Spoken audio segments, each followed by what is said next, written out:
Olá, meus amigos, sejam bem-vindos. Vamos dando continuidade aos nossos estudos sobre história da arte. Como nós já estamos falando já tem algum tempo, nós não estamos mais na Europa. Apesar de até agora só estudarmos a Europa e de como, uma forma geral, a história da arte, como a história geral é eurocêntrica, mas agora nós estamos saindo da Europa para podermos ver ali justamente quais são as formas artísticas que existem fora de lá. Hoje, pessoal, nós vamos falar justamente de uma das formas artísticas mais interessantes, mais incríveis que nós temos e, além de tudo, uma grande acessível a nós. Por que ela é muito acessível a nós? Porque vamos falar da arte pré-colombiana. A arte pré-colombiana, né, pessoal, é uma das formas artísticas mais incríveis e mais belas que nós temos. É uma arte que, infelizmente, é menosprezada por grande parte das pessoas porque simplesmente consideram os pré-colombianos índios. É bem por aí, como nós sabemos.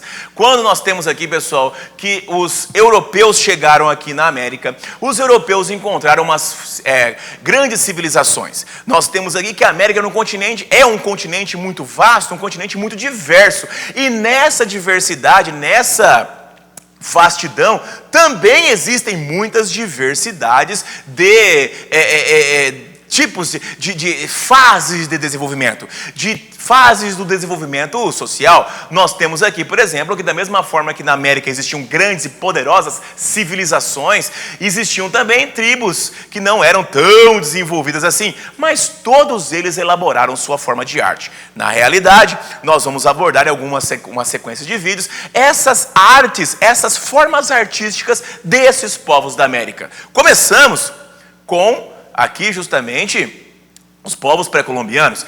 Como nós devemos imaginar, pessoal, vocês devem saber, não existem apenas 3 tipos de povos pré-colombianos.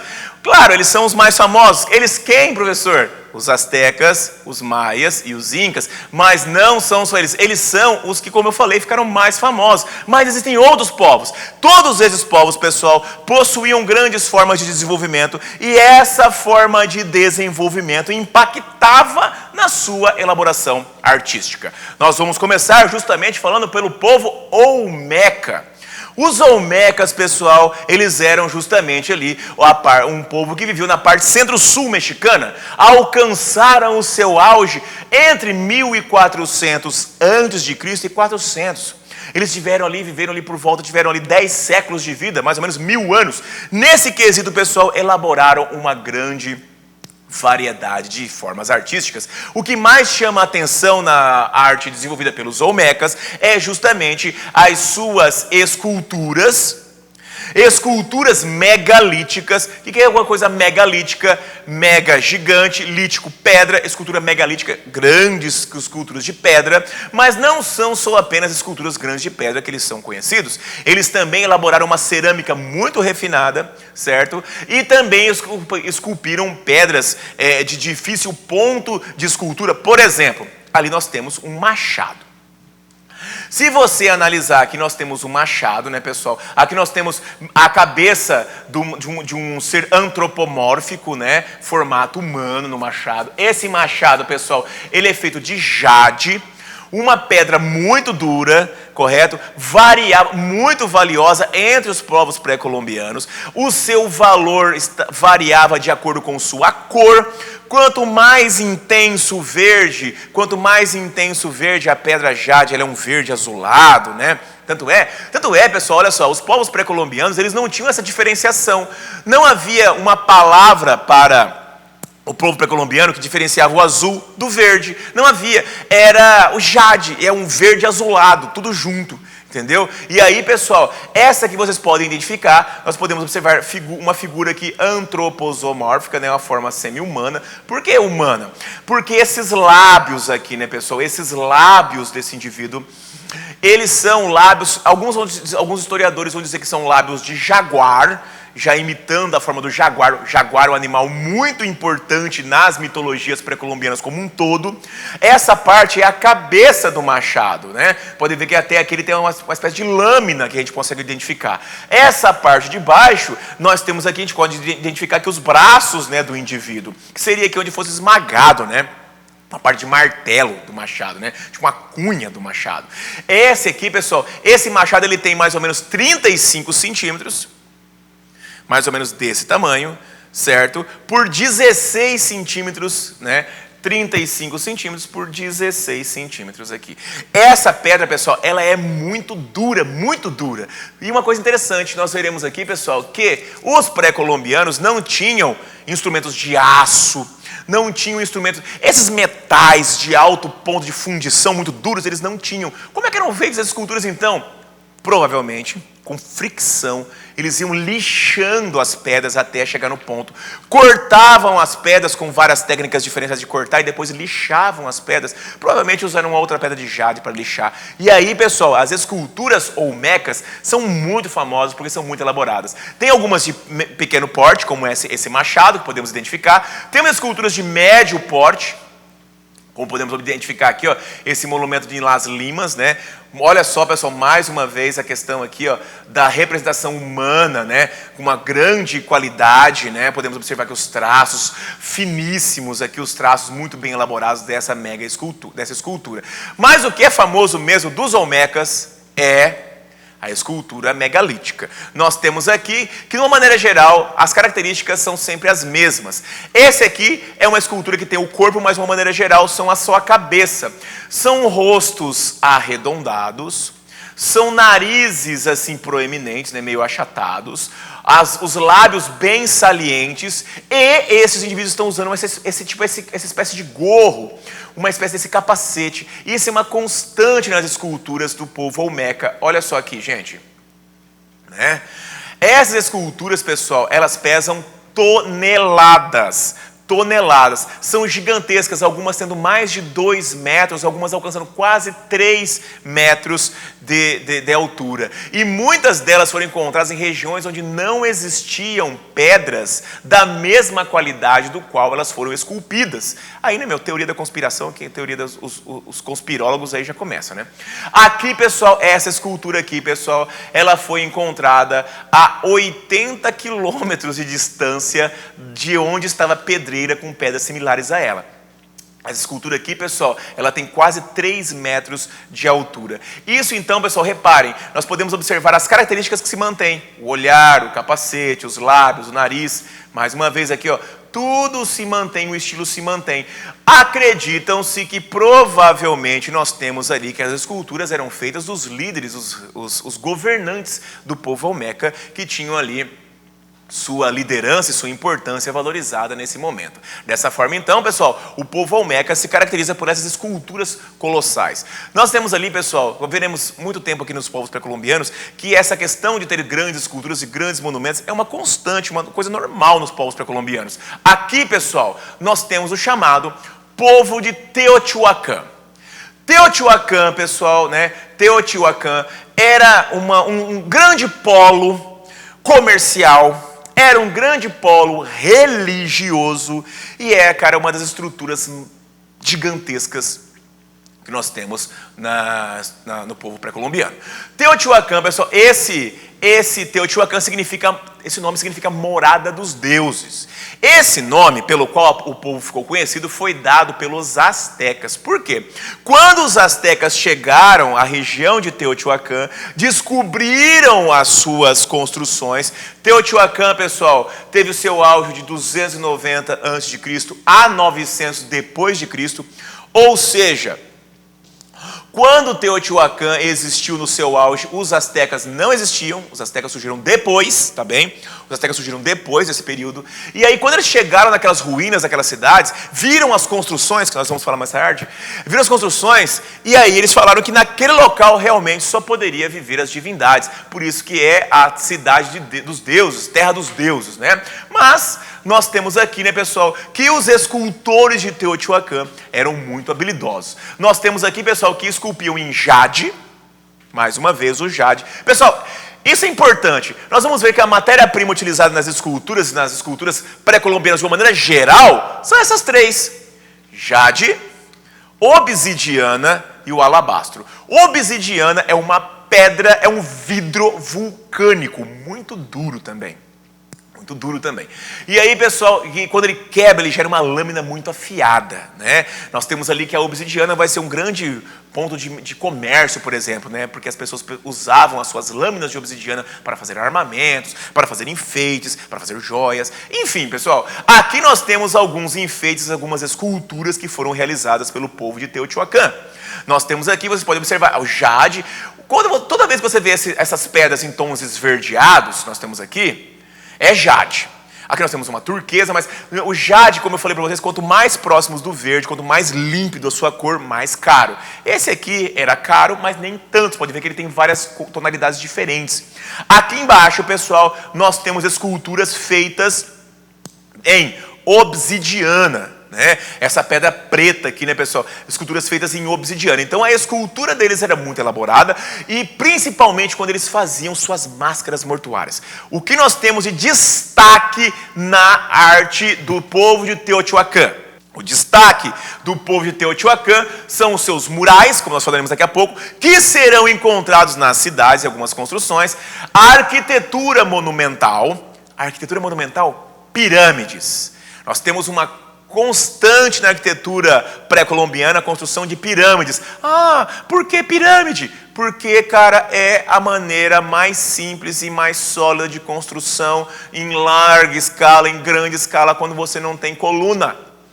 Quando você não tem coluna, pilar, que nem as arquiteturas das igrejas góticas, por exemplo, como é que você constrói se você não tem uma estrutura de coluna? Você constrói uma pirâmide. O Egito tem pirâmide, na China tem pirâmide, entendeu? Em pré-Colômbia, na Colômbia tem pirâmide. Agora, se você pegar na Grécia, a Grécia não tem pirâmide. Por quê? Porque eles tinham coluna. Construir coluna é diferente. Não tem nada de sinistro, nada de misterioso. É muito simples. Tão simples que até perde a graça. E aí, pessoal, essa arquitetura monumental, a maior pirâmide da América está em Teotihuacan. É a pirâmide do Sol, como nós veremos daqui a pouquinho. E, por fim, as máscaras mortuárias, dos quais o povo de Teotihuacan, né, colocava ali nas figuras, nos governantes, nas figuras importantes da administração. Bom, pessoal, aqui nós temos o mural da grande deusa.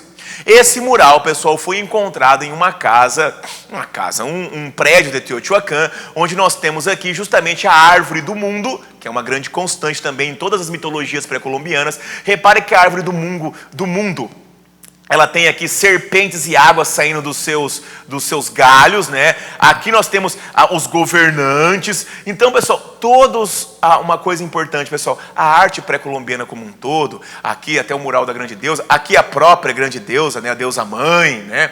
Aqui, pessoal, nós temos que as divindades e a religiosidade é muito importante nesse quesito de elaboração da arte pré-colombiana. Aqui, pessoal, nós temos uma maquete do que era Teotihuacan. Teotihuacan, pessoal, ela era todo esse complexo gigantesco aqui. Aqui nós temos, pessoal, as suas principais construções, né? As principais construções. Aqui nós temos a pirâmide do Sol, certo? Aqui nós temos o templo de Quetzalcoatl, e lá no fundo nós temos a pirâmide da Lua. Essa avenida aqui é chamada Avenida ou Calçada dos Mortos. Pergunta: quem deu o nome para tudo isso? Calçada dos Mortos, Pirâmide do Sol, Pirâmide da Lua, Templo de Quetzalcoatl. Quem deu esse nome? O povo de Teotihuacan? Não, foram os astecas. Quando os astecas descobriram a cidade, né, que já estava abandonada, quando descobriram a cidade, eles vão nomeá-la dessa forma. Tudo bem? Aqui, pessoal, repare que lá no final é a pirâmide da Lua. Você lá no final em pé, que pode subir na pirâmide, você lá vai tirar essa imagem. Essa, pessoal, são as ruínas de Teotihuacan. Aqui você tem a calçada dos deuses, a calçada dos mortos, a praça central, os prédios ao redor aqui. Lá você pode observar a pirâmide do Sol. Cara, a pirâmide do Sol, bom, tá aqui a criança, tem 65 metros de altura. É a maior pirâmide das Américas, né? Ela é gigantesca, vocês podem observar. A quantidade de território que ela ocupa é enorme. Depois da pirâmide do Sol, nós temos aqui a pirâmide da Lua. A pirâmide da Lua já é menor, né? Ela é menor, mas ela tem muito destaque, ela é muito famosa porque ela está no final da Avenida dos Mortos. Mas ela é menor, ela tem só 55 metros de altura, né? E aqui, pessoal, nós temos o templo da pirâmide, né? O que sobrou, infelizmente, né? Ela está destruída, né? Ela está destruída. A pirâmide de Quetzalcoatl, né? Quetzalcoatl, pessoal, é o deus da serpente emplumada. Correto? Nós falaremos mais sobre ele no futuro. Por que ele é assim? Detalhe, essa pirâmide aqui, pessoal, quando ela foi encontrada, a pirâmide do Sol, a pirâmide da Lua, elas estavam em estado deplorável de construção. A construção tinha acabado, estava quebrada. Não estava assim, mas estava quebrada. Então ela foi reconstruída. Os próprios astecas, quando eles chegaram aqui, eles reconstruíram essa pirâmide. E aí nós não sabemos se ela era assim de verdade ou não era. Hoje ela está assim. Correto? Acredita-se que era assim realmente, mas nós não sabemos se era assim de verdade ou não. Voltando a falar de Quetzalcoatl. Quetzalcoatl, pessoal, é o deus da serpente emplumada, certo? E Quetzalcoatl tem vários nomes, nessa região ele vai chamar assim. E por que ele chama isso? Se você reparar, aqui nós temos os degraus. Tudo bem, quebrou, mas temos os degraus das pirâmides, correto? Esses degraus são ornamentados com imagens do deus serpente emplumada. Uma imagem estilizada, mas nós reconhecemos aqui a serpente e suas plumas. A serpente e suas plumas. Dessa forma, então, pessoal, esse será chamado o Templo da Serpente Emplumada, Templo Quetzalcoatl. Como que era construído essas ideias, pessoal? Como era construído isso aí? As pirâmides eram construídas com argamassa. Os pré-colombianos, de uma maneira geral, aqui em Teotihuacan, eles usavam, né, pessoal, pedras cortadas e iam assentando essas pedras com o que eles chamavam de calcário queimado. Uma mistura lá de uma pedra calcária queimada com um tipo de cal que eles tinham lá na região. E ela tinha propriedades bem similares ao cimento, né? Quem construía assim? O povo de Teotihuacan construía assim, os maias construíam assim, como nós veremos também daqui a pouquinho. E aqui nós temos, né, pessoal, esse aqui é a representação do que seria o deus Quetzalcoatl. É tipo um dragão, tá ligado? Vocês podem observar aqui, ó, a serpente, é tipo um dragão assim com asas, as penas. Então esse é o deus dos trovões, deus dos aprendizados, deus dos tufões, deus dos ventos.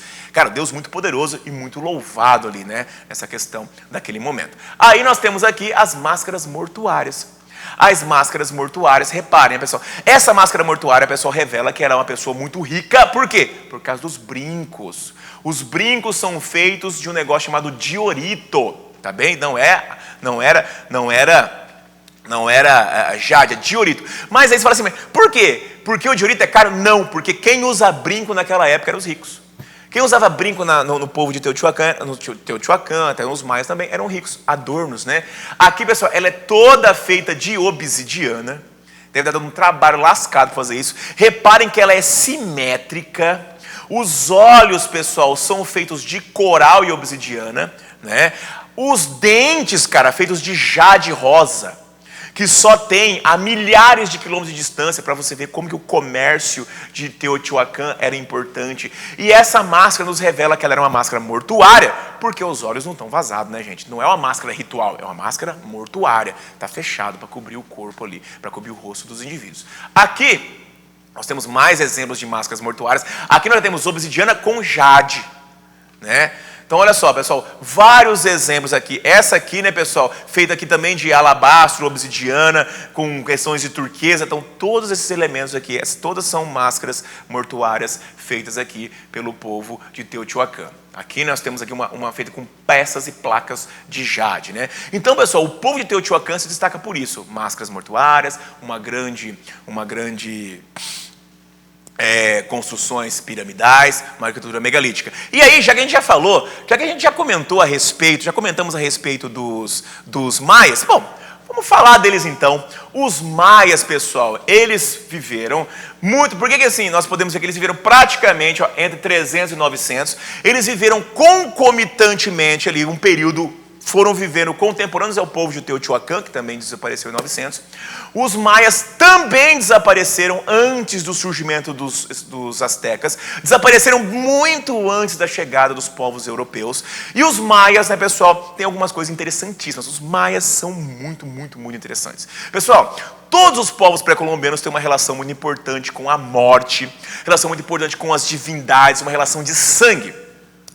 Todos os povos pré-colombianos acreditavam que o mundo só surgiu de acordo ao sacrifício de sangue feito pelos deuses. E os deuses, ao fazer esse sacrifício de sangue, deram a vida para a terra. Então, normalmente, comumente, envolviam-se sacrifícios humanos, que vocês sabem, já ouviram falar na aula de História Geral.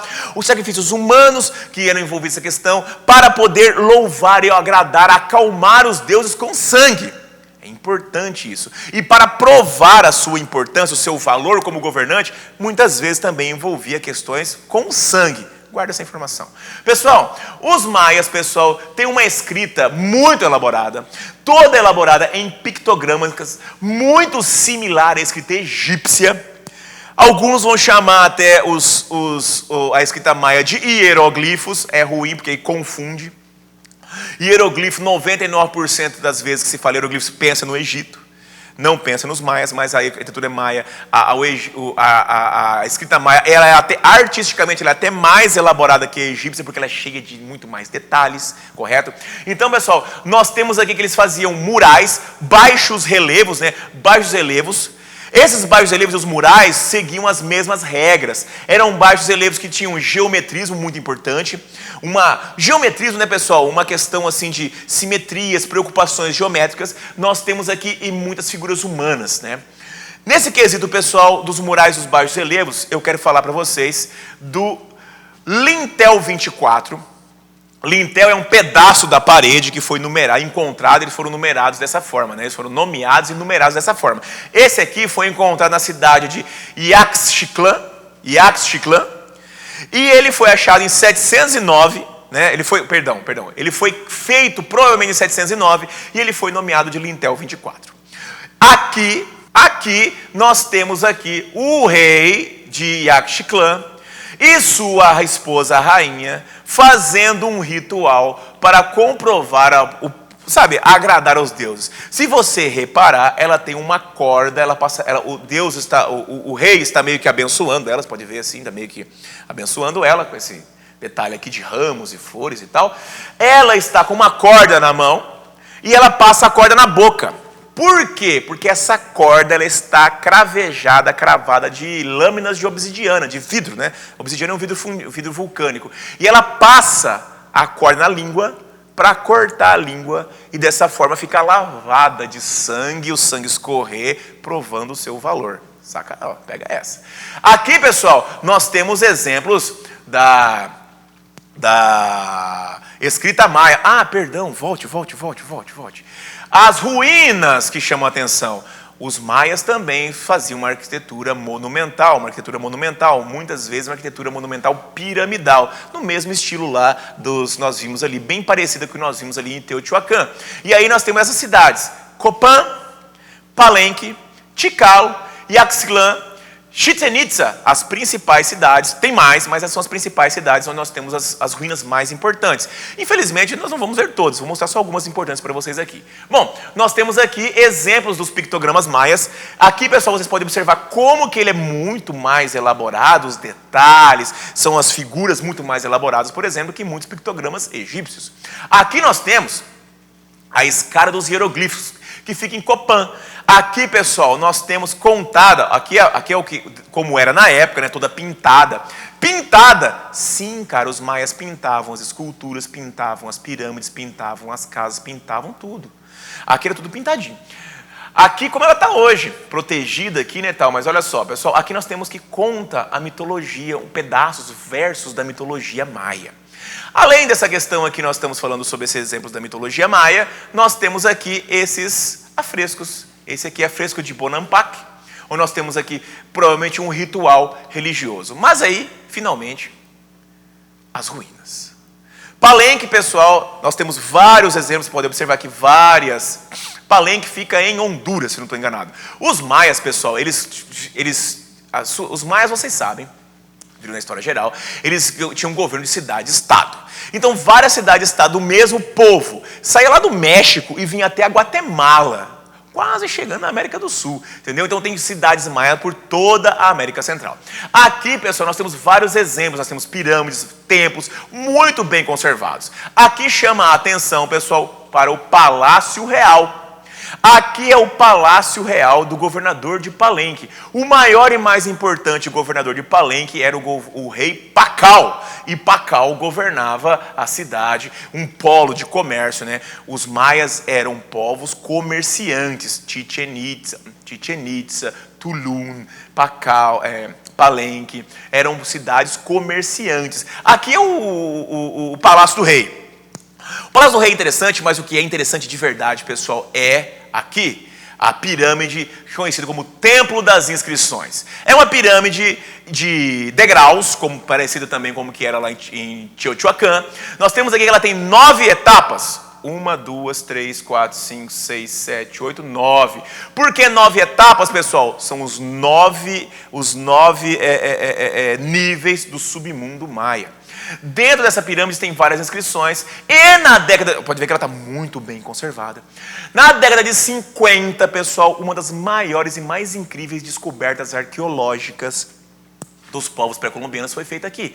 Nós temos aqui que foi encontrada a tumba do rei Pacal. Aqui, como a tumba foi encontrada, né, pessoal, tinha uma passagem secreta, tinha umas pedras, os caras tiraram a pedra e descobriram uma escadaria que é lá para o fundo da pirâmide, lá no fundo encontraram aqui. Essa é a tampa da tumba. Aqui onde ficava o corpo do rei Pacal. Aqui nós temos aqui, ó, mais ou menos, né, um desenho dele lá. Aqui a tumba e como ficava o corpo do rei Pacal, né?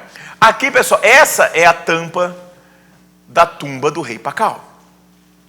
Pessoal, essa tumba, pessoal, ela não está mais aberta à visitação. Você não pode mais ir até o local para visitar, porque ela está passando por processos de pesquisa, né? E tem uma réplica, você vai lá no Museu de Palenque, tem uma réplica exata da tumba para você poder visitar. Essa tumba, pessoal, tem esse desenho aqui, ó. Esse desenho, pessoal, ele mostra os maias, pessoal, eles dividiam o mundo em 3 níveis.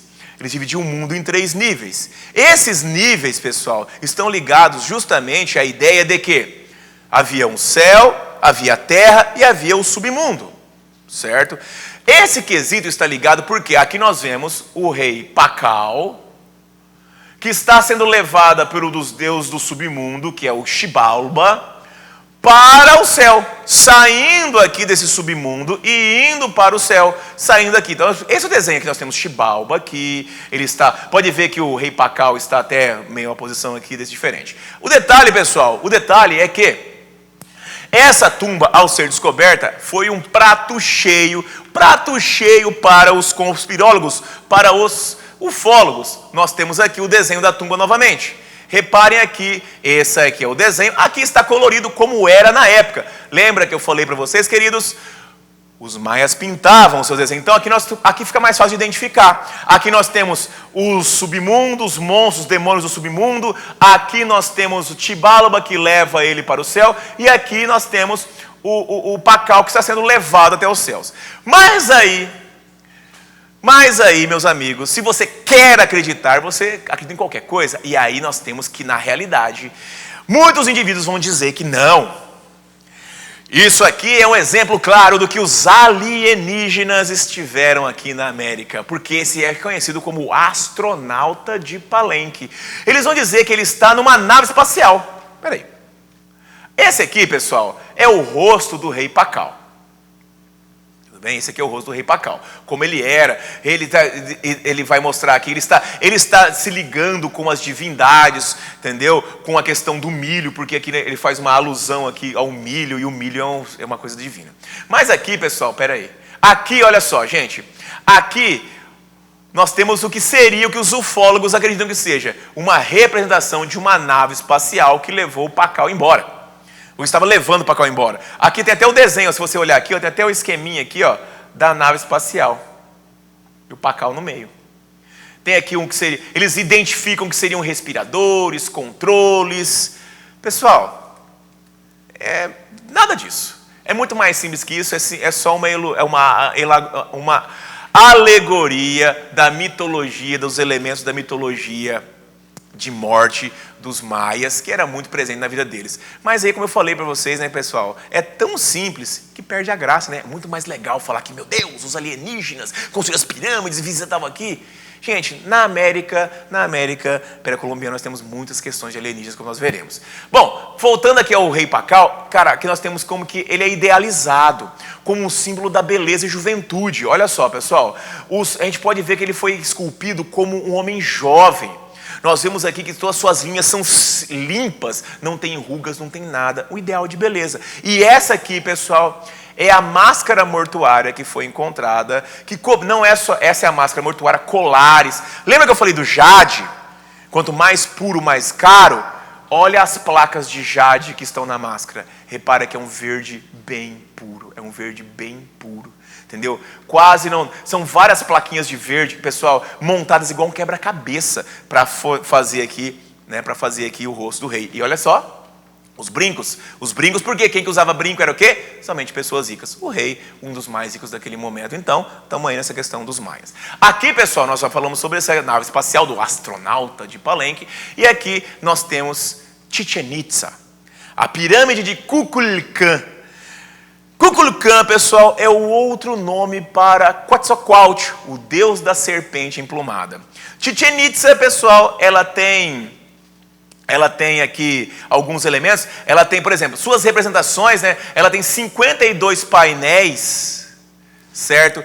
Porque aqui são 26 painéis esculpidos de um lado, 26 painéis esculpidos do outro. São uma pirâmide de degraus, 4 lados, 9 níveis, 1, 2, 3, 4, 5, 6, 7, 8, 9. 9 níveis, um templo em cima, onde eram feitas ali medições astronômicas, onde eram feitos até alguns rituais, certo? 9 níveis, representando os 9 níveis do submundo lá e tal, né? Os 26 placas esculpidas de cada lado das escadarias, dos 4 lados, né? Porque representam os 52 ciclos de construção de destruição e reconstrução da mitologia maia.